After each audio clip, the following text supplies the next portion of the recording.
Bonjour, bienvenue à Pacapala TV. Mon nom, c'est Léa. Je fais partie du comité d'organisation du festival Afro-Urbain qui va avoir lieu du 26 au 28 février 2021. Aujourd'hui, j'ai Katie avec moi, qui est la directrice du festival, qui va nous en parler un petit peu. Donc, on va commencer tout de suite. En fait, pourrais-tu me décrire le festival en une phrase assez rapide? Oh my God, en une phrase, défi, c'est ouais. le plus grand défi. En fait, le festival, c'est vraiment la célébration des artistes afro-descendants. C'est une plateforme pour pouvoir célébrer avec tous les Montréalais. C'est multigénérationnel et cette année, ce sera en version 3.0. C'est bon, ça? Donc, tout en ligne, c'est ça? Ouais. Tout en ligne.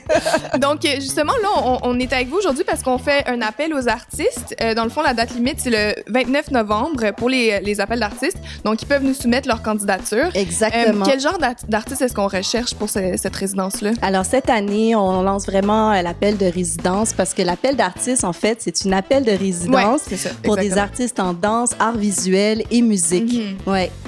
Donc, ces artistes-là, comment est-ce qu'ils peuvent soumettre leur candidature? On a un formulaire qui est en ligne qu'on peut retrouver à travers la page Facebook du festival, du Centre des arts de la Maison d'Haïti ou encore sur le site web du festival qui est festafrourbain.org.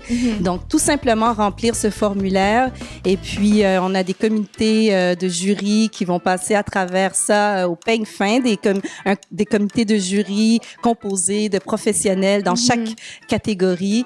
Puis, une semaine après la date butoir, on va pouvoir annoncer nos 12 candidats sélectionnés. OK. Puis, c'est quoi les critères de sélection, justement, de ce jury-là? Ça, c'est une super bonne question. Donc, les critères de sélection, que ce soit en danse, en musique ou en art visuel. Puis, j'en profite pour dire que dans chacune des catégories, on va retenir 3 candidats, mais en art visuel, ce sera 6 pour un total de 12. Donc, la qualité du parcours artistique est remarquée, le caractère innovateur des créations, la démarche artistique et aussi adhérer aux valeurs de l'organisme qui est la Maison d'Haïti. Ouais, donc, quel genre de valeurs? Fait que ça, rapidement, c'est vraiment, écoutez, la Maison d'Haïti s'articule de valeurs antisexistes, racistes, anti-misogynes. Ça a l'air évident, mais c'est encore aujourd'hui important de le mentionner. Oui, surtout en 2020. Katie, c'est quoi l'intérêt de faire une résidence avec nous pour le festival? Léa, tu poses vraiment des bonnes questions. Ben, l'intérêt, en plus de faire partie de la programmation de cette 3e édition en version 3.0, ben, moi, je vois qu'il y a vraiment plein de cadeaux dans toutes les situations, étant donné que cette version du festival sera documentée de A à Z.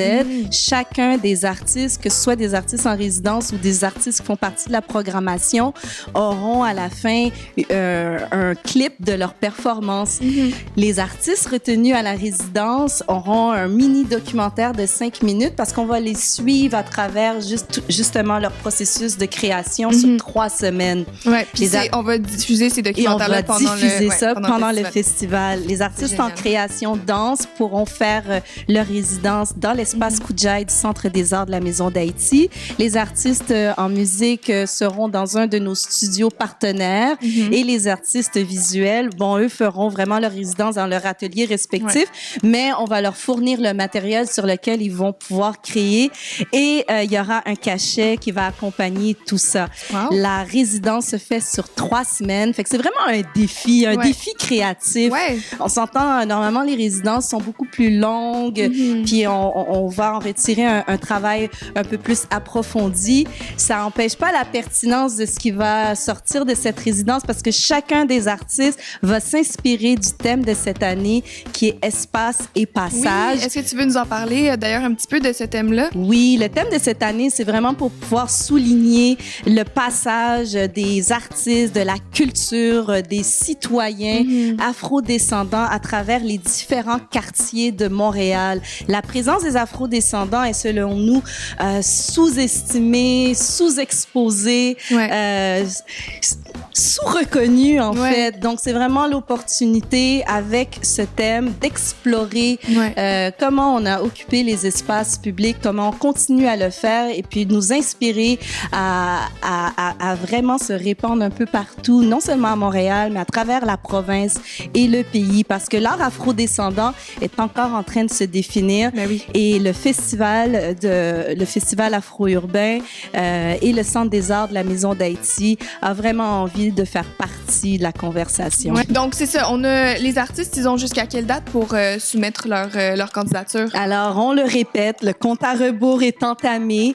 Cette vidéo, c'est vraiment pour vous encourager à prendre le risque, sortir de votre zone de confort. À relever le défi. Participer à cette festivité. Vous avez jusqu'au 29 novembre à minuit pour nous envoyer votre candidature. Puis on a très, très, très, très hâte de les recevoir. Oui. Puis on n'a pas juste besoin d'artistes, on a aussi besoin de bénévoles. Ah oui, c'est bien que tu le mentionnes, Léa. Oui. Et ça, c'est n'importe quand. Communiquer à la réception de la Maison d'Haïti puis manifester votre envie de faire partie de l'équipe d'organisation du festival. Sur la page Facebook aussi, on est toujours disponible. Même pour les artistes, si vous avez des questions par rapport à votre candidature, on est disponible pour vous. Donc, merci beaucoup, Katie, d'avoir répondu à mes questions. Merci, Léa. On se voit la prochaine fois. Merci beaucoup. Bon festival. Oui.